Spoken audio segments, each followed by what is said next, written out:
Hello, hello, everybody. I'm here with a handful of my closest friends, and oh, I got Patty here too. Awesome. And Patty. No, I'm just kidding. Um, and and our speaker today, Chelsea. What's up, Chelsea? How are you? Hi, I'm so happy to be here. Happy to have you. So today we're going to be talking about communication, right? Yep, exactly. Communication. Is that important? I would argue it's important in every aspect of your life. Yes, I agree. I agree. So cool. So I'm excited to have you. And we have never met in person, but we have now had the opportunity to speak twice this week. So that's awesome. And both of us, just a little background for all of you listening, is that Chelsea and I were both interviewed for the wedding podcast by Michelle Martinez. And apparently brides need communication and brides need health and wellness. Who knew? Right. So we were both separately interviewed, and Chelsea heard my talk, and she heard me mention the importance of relationships in what I do in our stress reduction model.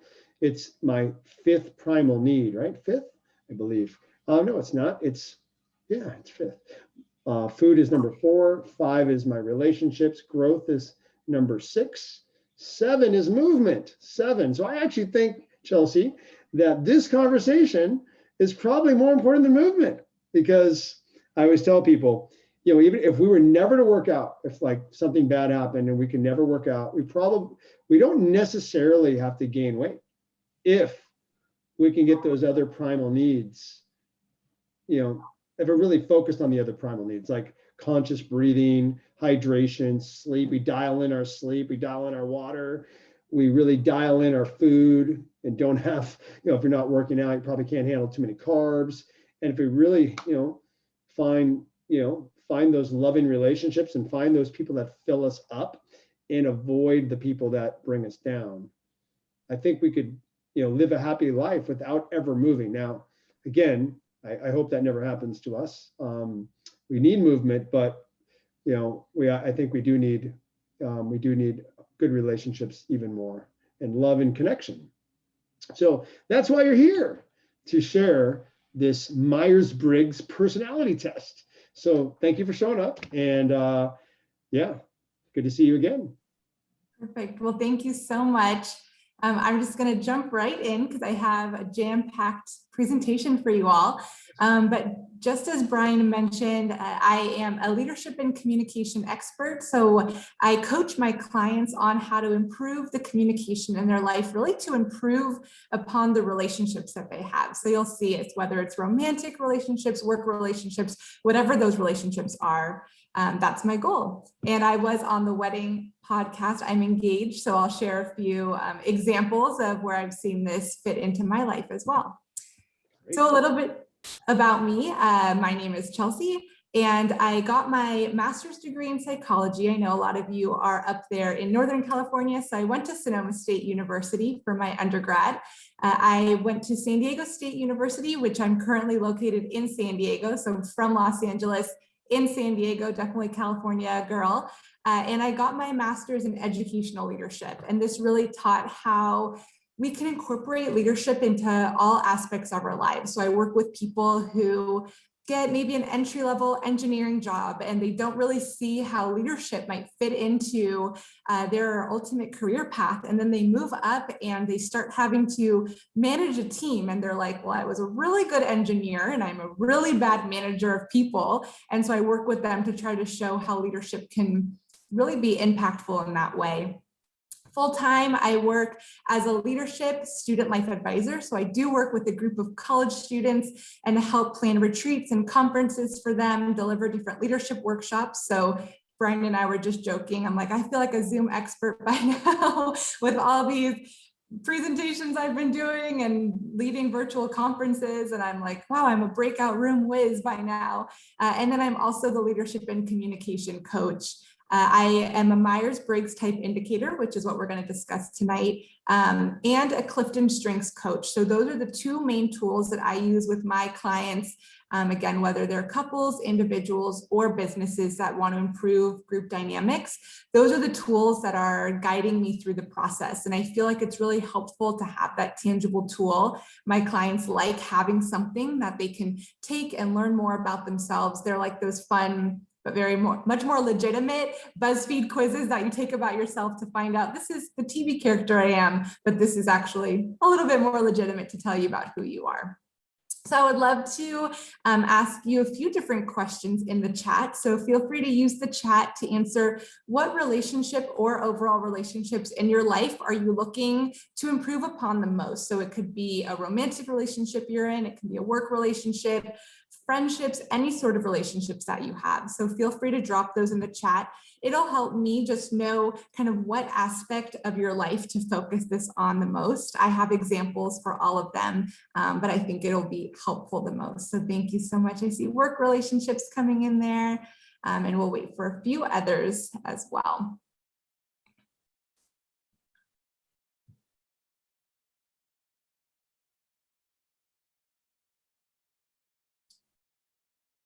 Thanks. Awesome. Teenager relationships.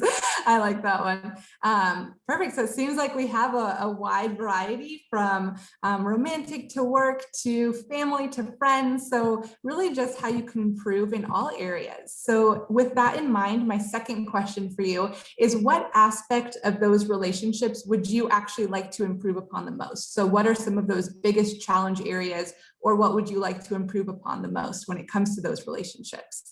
I know that's a little bit of a tougher question to analyze the why behind it, so I'll give you another minute to think about that.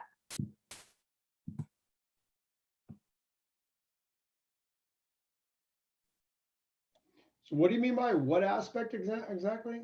So what part of the relationship are you looking to improve upon? So maybe if it's a romantic relationship, a better understanding or communication. If it's a work relationship, maybe more respect from your coworkers. So what would you like to improve upon? Got it.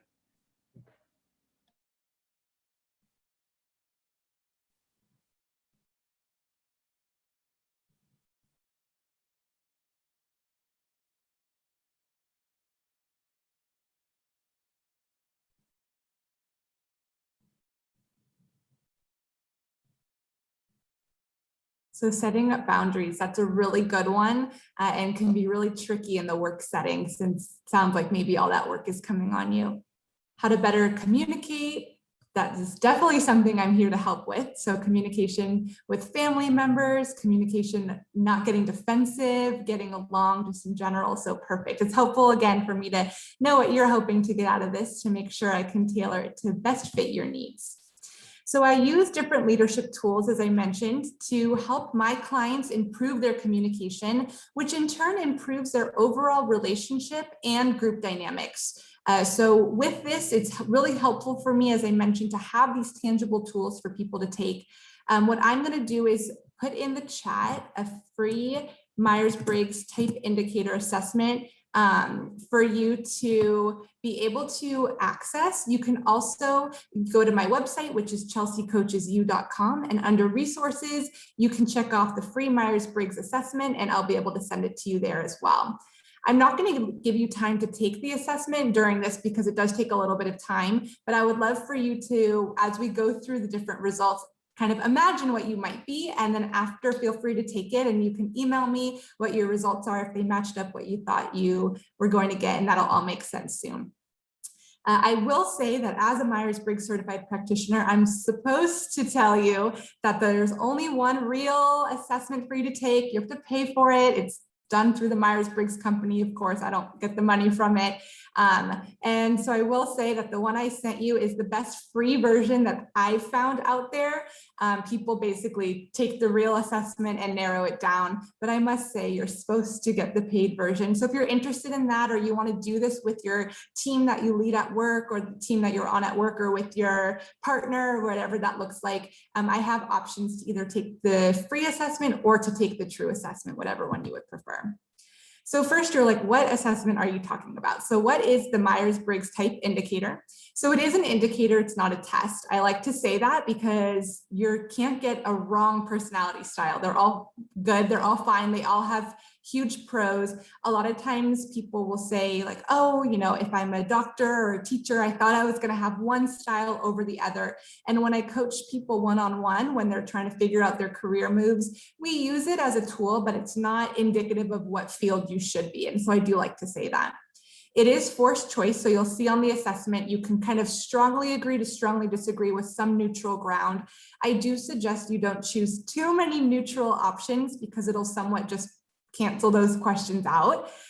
So again, there's no right or wrong answers, and we all have characteristics of each type. We just have a stronger preference for one versus the other. So you'll see I have a slide for each type that says, you might feel that you fall under both categories, but you will have a stronger preference for one versus the other. And so when I say that, you might be hearing my descriptions and being like, well, sometimes I like to do this and sometimes I like to do that. And that's true of everyone. It'll make sense as I'm going through them. You'll just have a stronger preference for one over the other. So if you're in the corporate world or the business world, you might have heard of this. I'd be interested to know if anyone has heard of it and or taken it, feel free to write that in the chat.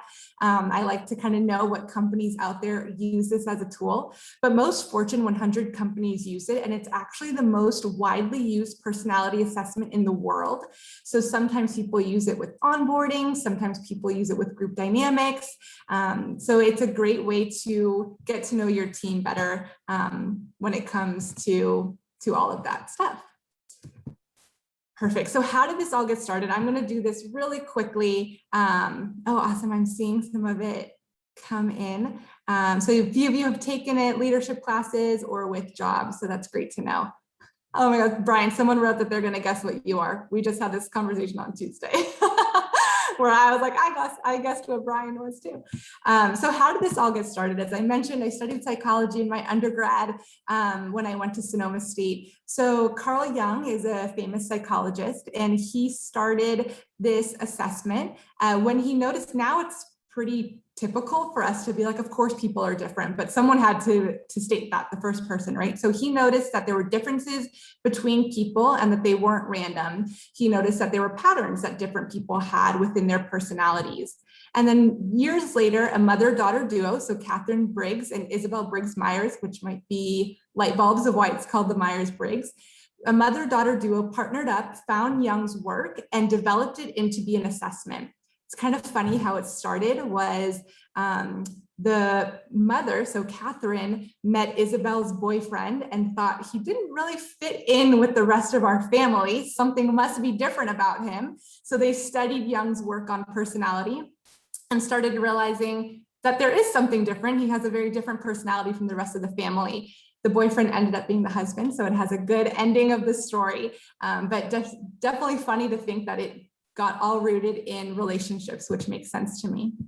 So now a little bit more about it. Some of these words might be really common or you might recognize them. And I think that some of these words started becoming very normalized in our vocabulary. So there's different dichotomies that you can get. And by the end of this and by the end of you taking the assessment, you'll have a 4-letter combination. So you'll either be an extrovert or introvert. So have a preference for extroversion, introversion, sensing or intuition, thinking or feeling, and judging or perceiving. So I'm going to go through these 4 different dichotomies, the 8 different terms. And what I want you to do is, as I'm describing them, I want you to kind of guess or foreshadow what you think your personality style is.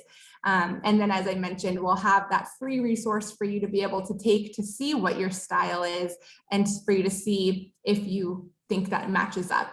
And just so you know, for intuition, so for that second row, it's an N because we already used I for introversion. So if you're wondering why it's S versus N there.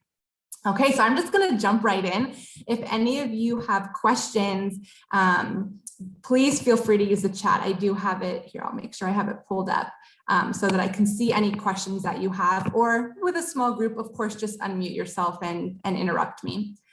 So the first one is one that I like, that introvert versus extroverts first, because I think that these are words that are really commonly used in our vocabulary and are oftentimes actually used wrong. So you might have heard an extrovert's really outgoing, likes to stand in front of people and talk and likes to be in crowds, and introvert's really quiet and shy.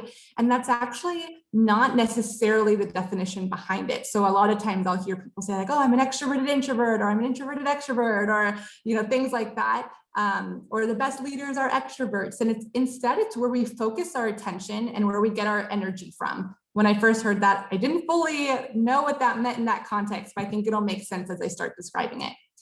So those of you who have a preference for extroversion, so if you were to take the assessment and get an E, you direct your energy and your attention outward, and you're energized by interacting with and talking with different people. So if you think back to, oh my goodness, times when we went to big birthday parties or work conferences or different things where you had the opportunity to interact with a lot of different people, did you fill up? Did you feel energized after those interactions, or did it somewhat deplete your energy? So those who have a preference for introversion, they direct their energy and attention inward, and they like that recharge time. They like to reflect on their own, to think about their ideas, memories, and experiences. So my favorite example to talk about this, you can see the little balloons in the corner to remind me. So if you have a preference for extroversion, so you get your energy from other people, you wake up in the morning, good night's rest, you wake up fully rested, and your balloon is empty. And each person that you talk to inflates or fills up your balloon a little bit. So by the end of the day or by the end of the interaction, you feel very full and energized, and you like the interactions with the other people. The introverts have the opposite. So again, they wake up a great night's rest and they have a full balloon, and each person that they talk to kind of sucks away the energy or sucks out the air from their balloon a little bit. And by the end of the interaction or by the end of that day, they're depleted and they need to recharge. So kind of like a phone, they need to plug in, be quiet, and have that reflection time. So you can see it's not necessarily extroverts are social and introverts are quiet. Some of the best leaders actually are introverted, but can stand out in front of a group, in front of a crowd, and give a presentation. And then afterwards, you might find them like quietly in their office with that downtime, but they can still do it. So I do like to debunk that myth there. So you can see some different action words for both extrovert and introvert. So extroverts like many interactions. They like to be outward with different people. And I like the last one. So this sometimes gets extroverts in trouble, but they'll do, think, do. So if you give them a question or a prompt or a task, they'll first do it. They'll jump right in. Then they'll think, was that the right step I should have taken? Was that the right thing I should have said? And then they'll reframe their action, or they'll correct their action after that feedback. So of course that can sometimes get extroverts in trouble because their gut reaction might not have been the right thing to do or say, but they're very action oriented. Introverts like that reflection time. They like more privacy. They like fewer interactions, but a lot of times those interactions are much more meaningful. So at a party, the extrovert likes to go and talk to everyone, and the introvert you'll see sometimes in the corner having really deep conversation with a really small crowd. You'll see the opposite for the last one. They'll think, do, think. So you'll give them a prompt. They'll think a lot about it, and then they'll take the action steps to do it. And then they'll continue to reflect and think if that was the correct form or not. So as I mentioned, you'll see this phrasing for each dichotomy, but we have both within us, but we don't do them both equally. So sometimes when I work with my clients, or Brian, Michelle was like, I know I'm an extrovert, or I gave her the assessment, she was an extrovert. And then she's like, but at the end of the day, I'm really tired. And I'm like, well, yes, of course, we're all humans. I get exhausted after speaking and doing presentations for hours and hours, but you have a preference for one over the other. And of course, we're humans, we need to sleep, we need to eat, we need to recharge in that way, but you will have a preference for one over the other. So before I go to the next slide, I would love for you can just type E or I or spell out the word, whatever works for you, is which one do you think you are based off those descriptions? So do you think you're an E extrovert, or do you think that you're an I introvert? And as promised, I'm going to give you some information and explanation. And let's see, I think we're all E's here. I'm an E too. Brian, I knew you were going to be an E. Your energy is super contagious. Perfect. So we're all E's in that way, or at least we think we are. Oh, Jamie, awesome. Jamie, we have an I, we have an introvert as well. And if you notice, the extroverts were super fast to type that in, and Jamie took some time. And we're reflecting, we're thinking if we're an I, that is very I versus E as well. So as prompt, I have a question. Yeah. So I definitely on paper look like I'm an E, But like if I go to a party, I do not go, I'm uncomfortable. Like, so I'm not that in a social setting that I don't feel comfortable in, which is actually most social settings. Most social settings. So I want you to take the assessment that I gave you for you to actually fully see. But if I were working with you, I would try to figure out a little bit more behind that. So maybe if they're strangers, you don't feel as comfortable, if it's, or the other way around, or if it's people that you know, you might feel a specific way. Or do you tend to, after those parties, need that quiet time to recharge? Or do you feel like you jump right into the next thing? So that's where I work with the clients to really figure out what their style is and how we can use that. And on the scale, you might just be a little bit more towards the middle, a little bit less exaggerated. It's that initial like small talk. I was not good in bars. I did not meet girls in bars. I just didn't know what to say. Yeah, that initial, and that could be other things too, of course, of not just introvert versus extrovert. But yeah, sometimes that initial portion can be awkward. So I do want to relate this back to both relationships and a work setting. And I know a lot of you had mentioned that relationships doesn't have to be romantic. It can be family, it can be friends. So a lot of what you all put in the chat earlier.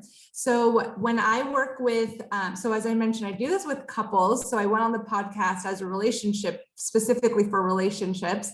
But I work with some of my couples to say, especially if you're different, if you're opposite, so one is an E, one is an I, knowing the other person's style can really help. So my fiance is an introvert and I'm an extrovert, and knowing that information can really help avoid some of that conflict or avoid accidentally doing or saying things that you didn't mean and can kind of fester up some of that anger. So think, how do you recharge? Do you need that time to recharge? Do you like to do it fully alone, or do you like to do it in a small group, or just with your romantic partner, with your parents on the phone? What do you like to do to recharge? And what types of conversations do you like to have? Do you like those one-on-one deep conversations? Do you feel as a couple that going out with other couples is something that makes you closer? Trying to figure out where you can improve that dynamic. As someone who's an extrovert, knowing that my fiance is an introvert, right when he comes home from work, I don't like, well, I want to be like, yeah, you're home. And he works in restaurants, so he's out of the household for most of the time. But I give him a little bit of time to like unpack and unwind, and then we'll have that conversation over dinner. So I know for him that's a helpful scenario in that way. In the office, my favorite approach to do with this is think, pair, share. And I think my introverts will really appreciate this. So brainstorming sessions actually fully benefit extroverts. So if you thought we were all on a team project and I told you a prompt, and if we think of that do, think, do versus think, do, think, all of the extroverts are going to probably jump right in and start having that verbal brainstorm. And the introverts are going to start processing and really thinking about my question and reflecting on it. So we've seen when I do this with my different businesses that I work with, I've seen that this is where some trouble can come in, because the extroverts start resenting the introverts without knowing that was their style, because they're like, wow, Jamie never contributes to our communication. She never contributes ideas. And Jamie's like, wow, Natalie always talks over me and never gives me the space to come up with my own thoughts. And that's how some of that group dynamics can get really, really toxic in the workplace. So a quick change can be think, pair, share, which is if I were to give you all, and this can be done even virtually, but if I were to give you all a prompt, I would say, we're going to have 3 minutes for you to think, jot down as many ideas as you can. So that's independent. Pair would be, whatever, turn to the person next to you or create small breakout rooms to be able to get in a small group and bounce your ideas off of each other. And then share would be that large brainstorm session. So you can see how even doing something as small as that can really help those group dynamics in the office. Same with synchronous and asynchronous trainings. So especially once we went virtual, I know with my leadership students, I've done this a lot where I'm like, you don't need to sit in the room with me for hours anymore. I can send you this information, break it down into smaller segments, especially now with videos and Zoom being so accessible. And we'll have that asynchronous portion where they're able to do it on their own. And then we'll still come together to have that human interaction and human touch. And this training specifically is something that's really good with team bonding. But even if you didn't want to do this training, there's so many other team bonding activities that you can do that'll help build that trust in a workplace. I've seen trust is the main thing that causes that workplace conflict. So you can see how even just knowing if your team's an extrovert versus an introvert can be really helpful in that way. Awesome. So I am going to move on to the next dichotomy. If any of you have any questions about this one, obviously feel free to put them in the chat. So the next one is going to be sensing or intuition, so S or N. And this is the way that we take in information and the kind of information that we trust. So it's really all about what type of information you believe and trust.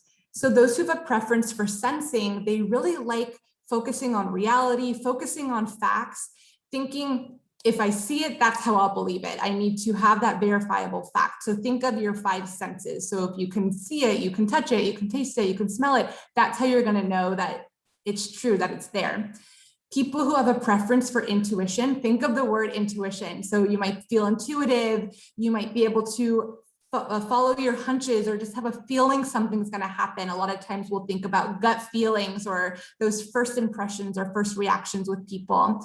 And they focus a lot on the future possibilities. They like to think really big. And a lot of time people with a preference for intuition feel really stifled when someone tells them like, oh, that's such a silly, outrageous, outlandish thought, that will shut them down and make them feel really put down in that way. So a few more key terms for each. So as I mentioned, sensing really likes those facts. They like to be in the present more. So neither focuses on the past that much, but sensing really focuses on the present and what is, versus intuition focuses on the future, what they can change. They like imaginative ideas. So if you were to work with a company and they had a lot of intuitive people on their company, they're probably thinking about the vision of where they see their company going in the next X number of years, versus sensing will focus a lot on what currently is happening and will be really realistic with some of that visionary planning and those ideas. So I have 2 examples. The first one, I'm sure you all know about IKEA. So the furniture store, obviously the huge warehouse, you see the furniture on the top floor set up beautifully. You see it on the bottom floor in a million pieces in a box, and you have to take that box home. There's directions that are no words, just pictures, and you have to build it yourself. So those who have a preference for sensing, so those who like the order, like the facts, the figures, they'll lay out all the pieces of the IKEA furniture. They'll make sure that the holes are on the top, not the bottom, and the pieces, they have the correct number of pieces, and they'll start building it step by step in that way. So they like following that. Those who have a preference for intuition, they'll dump the pieces out, throw away the directions, and they're like, I got it. I remember how it looked and I can put it together. So one likes to see the big picture and one likes to go more step by step. Same with directions. So you might have gotten like driving or walking directions from someone, and those who have a preference for sensing will be very literal with those directions. So they'll say, head east and you're going to have 2 stoplights and then you're going to turn right and my house is the 3rd one down, or something very literal. And intuitive people will say, oh, head towards that direction, head towards the ocean, and then you make a left at the big tree and mine's the bright blue house. You can't miss it. So definitely more visual versus more logical and following those steps. So again, we have both within us. You just typically have a stronger preference for one over the other. So again, I'd love to know if you feel that you have a preference for sensing or more for intuition. So feel free to write S or N in the chat.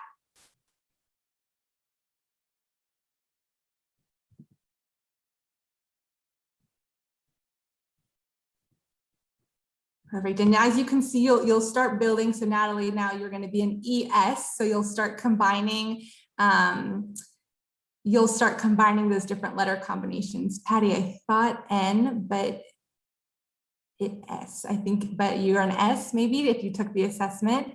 And in graduate school, S, awesome. So we have a little bit of a combination. Wendy, I like your response. but you'd follow those IKEA directions, and maybe that's some life experience knowing that the directions are going to be helpful. Perfect. So as it relates to relationships, explaining the why you're asking a question or why you want that information can be really helpful. So a lot of times with that, it can be helpful if you're trying to ask a question and the person knows the reasoning behind it, and they'll feel like they're on the same page as you. So instead of just saying, I know it's going to work out, stop it, or anything like that, really that explanation is going to be the most helpful when it comes to that in relationships, because building trust, in my opinion, is one of the most important aspects of a relationship. So if you just bulldoze over that and you don't explain the reasoning why, that's where some of those trust issues are going to come.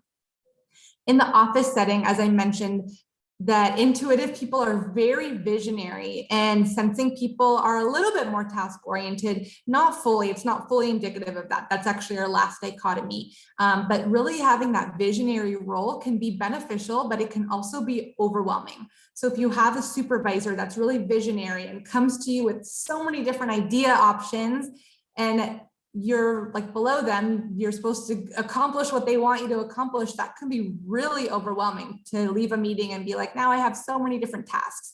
So knowing that about yourself or knowing that about your team can be helpful. And overall, that transparency, as much as you can share with your team, or as much as the people above can share with you, will help us build that trust, because again, we'll know the why behind it. Awesome. So I'm going to power through. The next one is thinking or feeling, and this is the way that we make decisions. So I think a lot of us are somewhat familiar with this, similar to extrovert versus introvert. We hear these words used a lot. So maybe, I wish my head and my heart would be in communication. Whenever we've thought about that, maybe in terms of a relationship or making a big decision, that's really meaning thinking versus feeling. So the way that we make these decisions. This one I think is a little bit easier for us to grasp or to understand. So I'll read these quickly, but those who have a preference for thinking, they make their decisions based on that impersonal, objective logic. So they'll see what needs to be done and they'll know the exact steps in order to make that decision. Versus people who have a preference for feeling, they really make their decisions based on relationships that they have. So they think, who in my life is this decision going to affect? How can I make a decision that's going to hurt this person, or how can I fire that person, knowing their dynamic, their family dynamic, or their needing money, things like that. So they'll make their decisions more based on those personal priorities.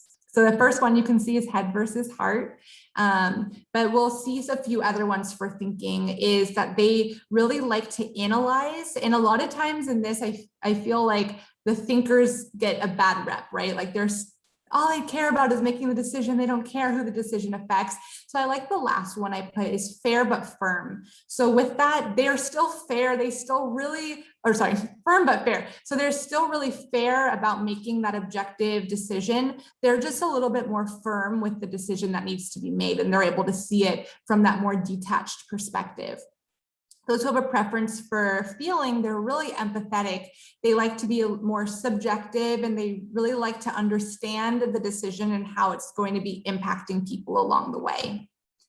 So again, we have both within us. We just have a preference for one over the other. So I want to do a quick exercise or activity with you. So think of a time when you had to make a really big decision. So maybe I've heard of, maybe things like moves or a big job change or buying a house are some things I know a few of you are dealing with right now. For me, I'll use my planning a wedding example.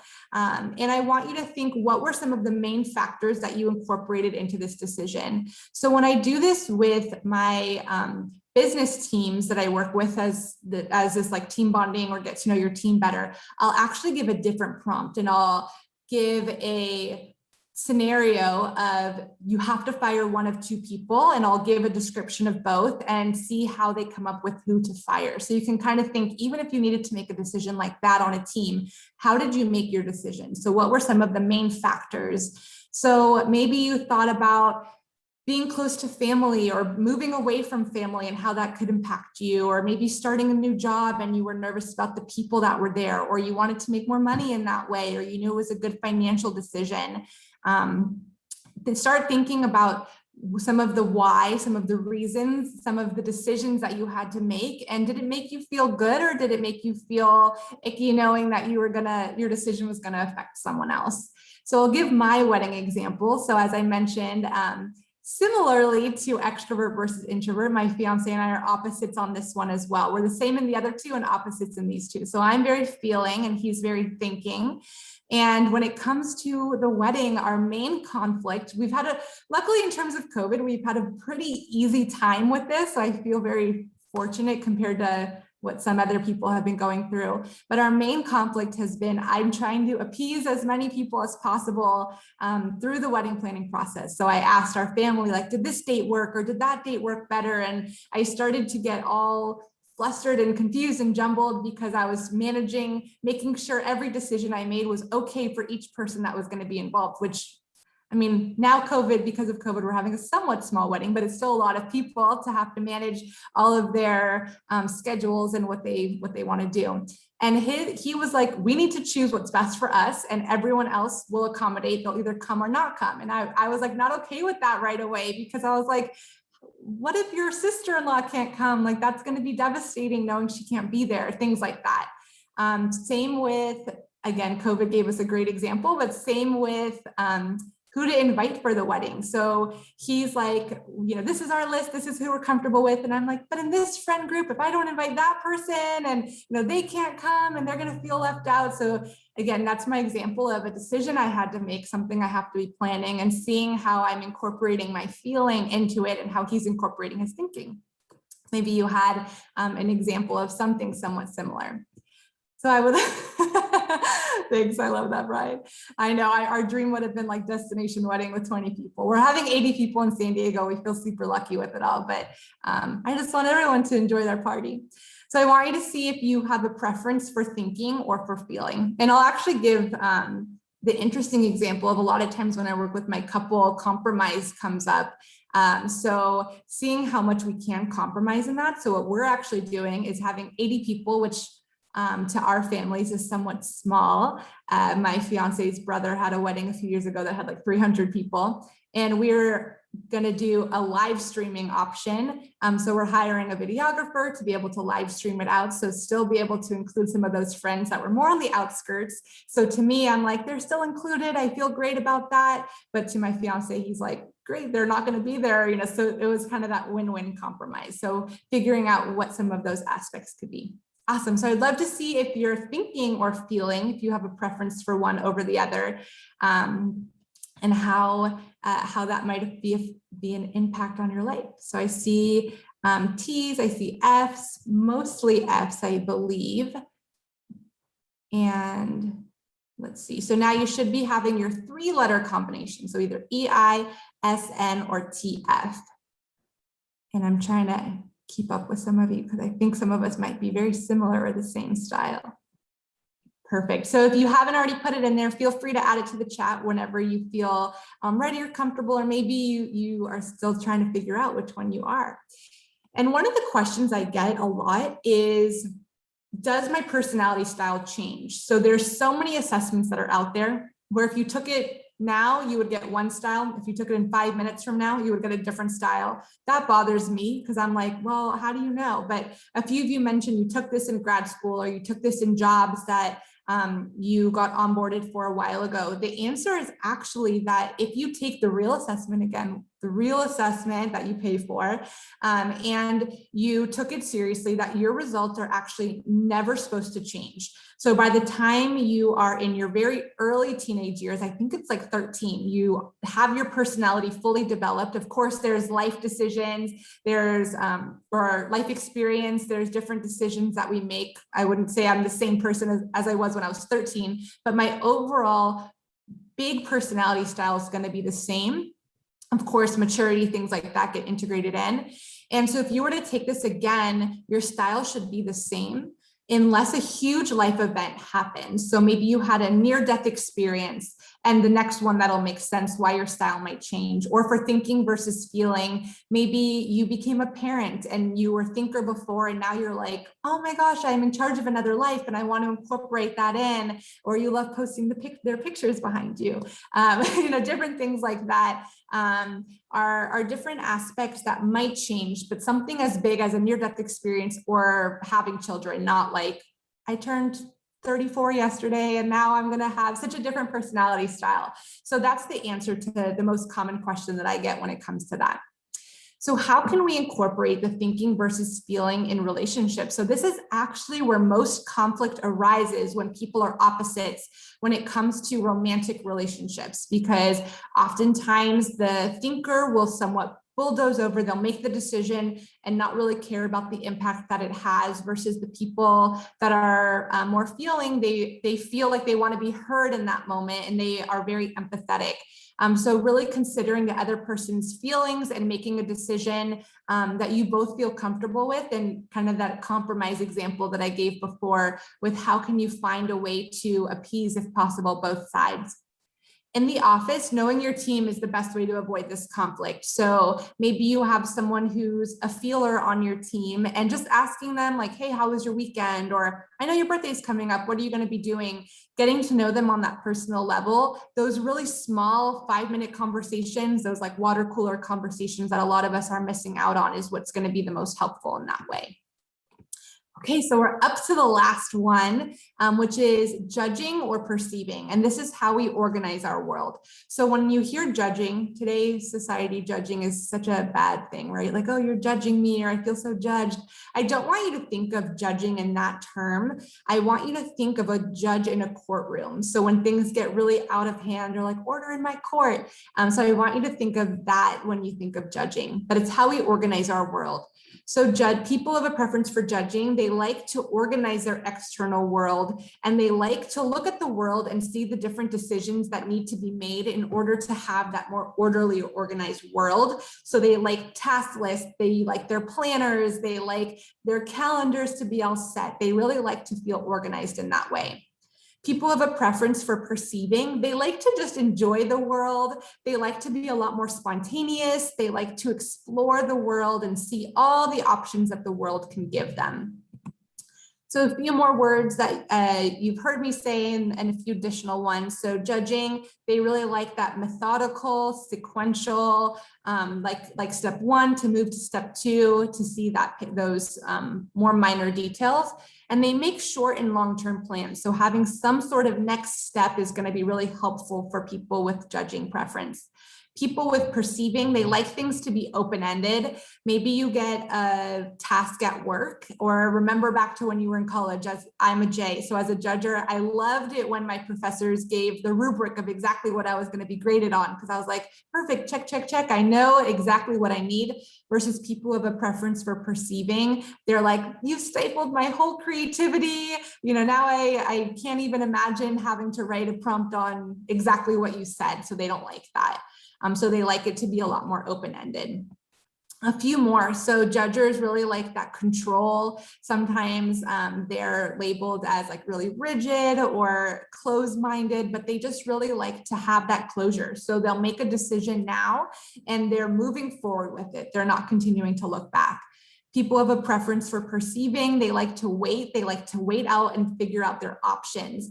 And I think in COVID, this has been an interesting one of the perceivers have had a little bit, I think everyone's had a very hard time, but the perceivers have had a little bit of an easier time because it's been a lot more open-ended versus judgers have really wanted to know, when is this going to end? When is the end date? And they like to be able to make their plans or know, hey, I just had to cancel my cruise and I just wish I could know when it was in the future, versus that more open-endedness can be really difficult. So again, we have a preference for one over the other. As you put in JRP, I'm going to tell you about a couple that I worked with who was planning a vacation, and they were very opposites on this scale. So the woman was a J and the man was a P. So in this scenario, she really wanted to book the flights a few months in advance, book the hotels, get all the itinerary like down. And she wanted to know the excursion she was going to go on. And her husband was a P, and he just really wanted to enjoy enjoy the vacation, and they had a lot of conflict when it came to it. So I helped them work through it using this assessment and seeing the why behind they wanted to be this way. So he was like, I want to hear what the locals have to say. I want to hear where we should go to dinner, not just have it all planned out. So being able to, again, have that compromise of, well, let's make sure our, basic needs are met. Let's book the flights, let's book the hotels, let's have that, and then be okay with those daily excursions. So even thinking about how you plan a vacation could help give you some insight versus J or P.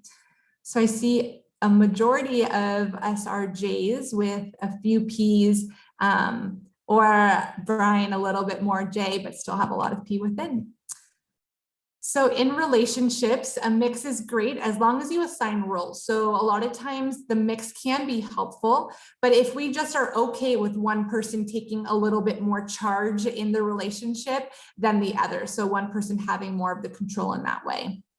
In the office, figuring out different systems that can work well for you. So if you want to be more orderly or organized, having those calendars, having Google Docs so people know exactly their assignments, giving deadlines can be really helpful. And having a team that's really creative and being able to come up with those ideas, no matter how big or small, can be really helpful in that way as well. Yay, well, now you have your 4-letter combination. I think a lot of us might be the same. I'm an ESFJ. I think there's a few other of you that are in here just based on trying to figure out your 4-letter combo, but a few of us are different as well. So now you have that. And putting them all together, there's 16 different types that you can get. So you're one of 16, you're one of these boxes, which is ironic because I always say, don't let this put you in a box, but you're literally being put in a box in this way. But finding out where you fall on this scale. And there's a few other things I'm going to leave you with. The first one is this. I pulled it from an image from Google. So sorry, it's a teeny bit blurry, but I want you to find your type. So those 4-letter combinations that you think you are. And see, first of all, the little tagline that's right below it.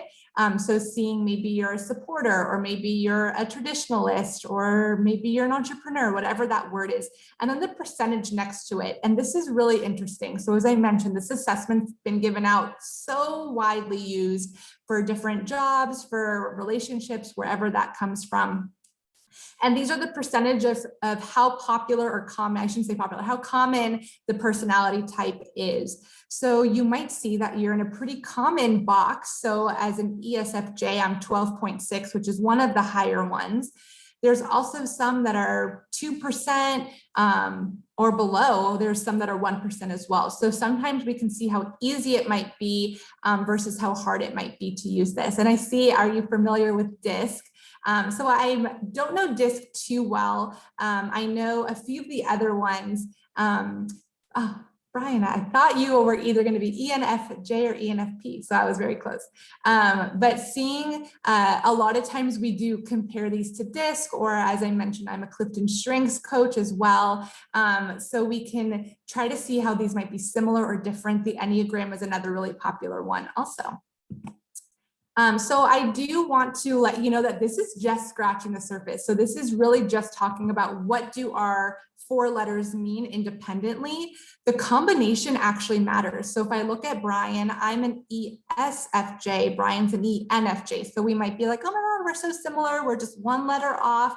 And I actually, when I work with my clients, go into the 4-letter combination and actually see how that 4-letter makeup is combined. So we would actually be pretty different in a lot of ways because there are certain sides that we show to other people. There are certain sides that we keep within. So if I'm looking at Brian's, I would say he shows people his feeling side and he holds more within his intuitive side. So there's a formula that you, based off if you're an E and a J and then the 2 middle numbers or letters. So it's really interesting to be able to go into that.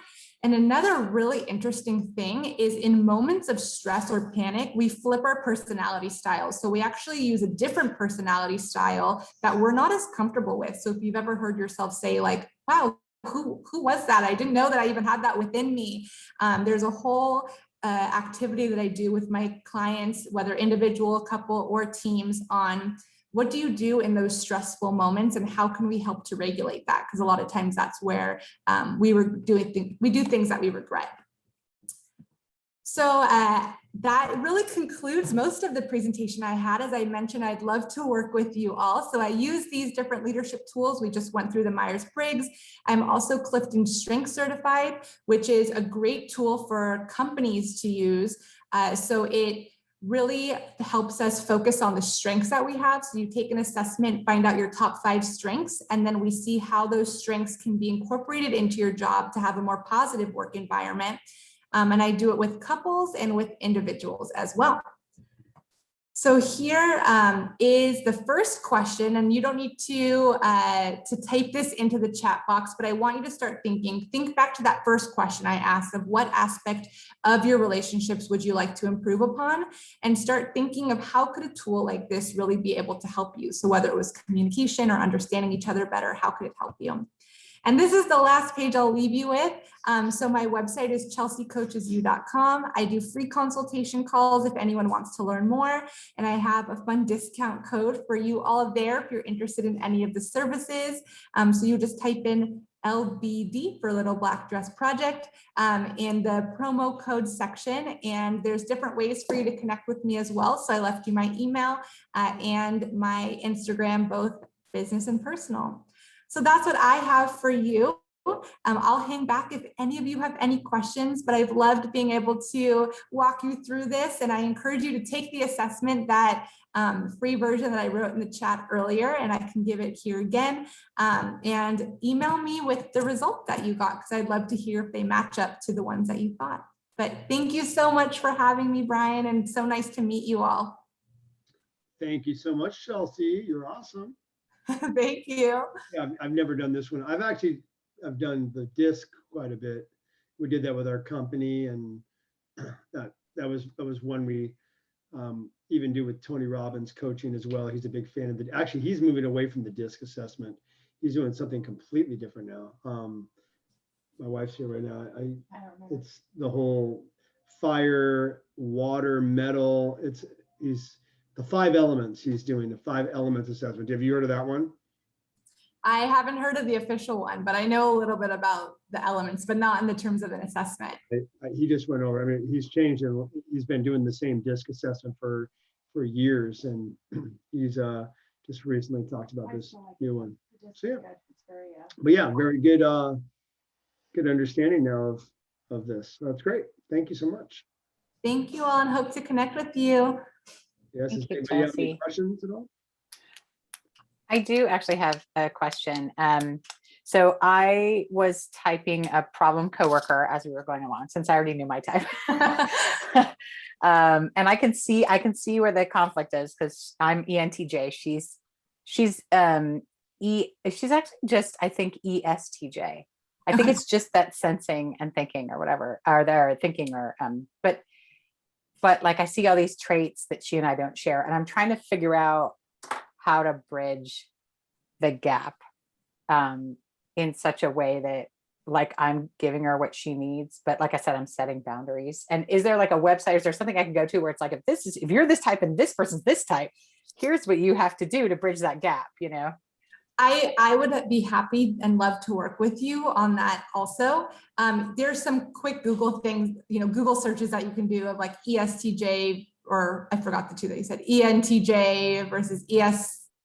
She's ES, I think she's ESTJ and I'm ENTJ. Yeah. Perfect. So you can even just type in yourself on Google when it comes to that. It'll give you a very basic description. I would be happy to work with you to dive into it a little bit more, but it's the most beneficial and helpful if they would be willing to do it as well. So whether your like work team would be able to bring it on to do it with the whole team, but it's most helpful to do that. But if not, there's other tips that we can kind of see how to make it more personal for you. So if you just Google it, it'll give you a very broad, in any aspect of your life in that way. I would want to learn a little bit more about like, what are some times that you have gotten along or have been successful? What are some times that you haven't? What are projects that you feel are the most stressful? Things like that, to be able to get into it. Yeah. I mean, it's obviously hard because I've never met her in person. So, Oh, true. I forgot. Yeah, that you got your new job during COVID. yeah, there's no water cooler talk or whatever. Yeah. Yeah, that's what makes it really tricky. And there's certain dynamics and things over Zoom that, yeah, sometimes we have no idea what the person's doing on the other side, right? Yeah, but I would challenge you over the next few times that you work with this to start thinking of what are some of those buzzwords or different aspects of the communication that really get to me and really make it difficult for me. So maybe she's likes you to over-explain, you feel like you have to always over-explain things. You feel that it's difficult for you. She doesn't just trust you. As an intuitive person, you would want that more. And as a sensor, she might just want to get to know the reasoning why, and it helps her process it in that way. So that's the main difference that you both have. As I mentioned, it's not like that would be the only difference because we have to look at the entire 4-letter combination. But that is probably one of the areas where you're like, stop micromanaging me or stop asking Oh my God. why all the time. Exactly. Stop with the micromanagement. Yeah. Okay, cool. Yeah, it's good. Thank you. I'll keep that in mind. I have to go because she's literally making me join a Zoom call now. So Oh my gosh. Well, good luck. thanks. Bye. Bye. Bye. You got it all down, Patty? You good? Oh no, you're on mute. I forget. Yeah, I think it was very helpful. And I mean, I did it a long time ago when I was at Sun Microsystems. It was a team building exercise. I can't remember all of my letters, but so it's sort of hard because at some point I'm like, yes, but I have this and this and this trait over here, but really I'm empathetic over here. I have to pick this one, but I have this too. So Yeah. some were very clear and some were sort of wavering on the line going, is it here or here? So it's just really interesting. And it kind of helped with some issues that I'm challenged by recently. And so it gives just a different way to look at things and try to speak differently. So thank you. Yeah, I'm so glad. And Patty, you brought up an interesting point of, and as I mentioned, we all have a preference for one over the other, but we have both inside of us. I mean, we all have the tendencies to do both at times, but also figuring out what aspect of your life is what. So maybe at work, you're very much a thinker and you like to be that very logical person at work. But when you're home with your family or with your friends, you have that more empathetic side. So sometimes it can be difficult when we don't take it as holistically, trying to consider all aspects, or when we have a job that makes us feel a little bit different than who we naturally are. So incorporating some of those like work culture or culture, there's a lot of cultures that have a preference for one over the other, or maybe your work rewards you when you're really organized. So you've learned habits to be more judging versus perceiving. It's interesting to think about how some of those things might create a different dynamic. Well, it does. And if it's the corporate job, it was one way.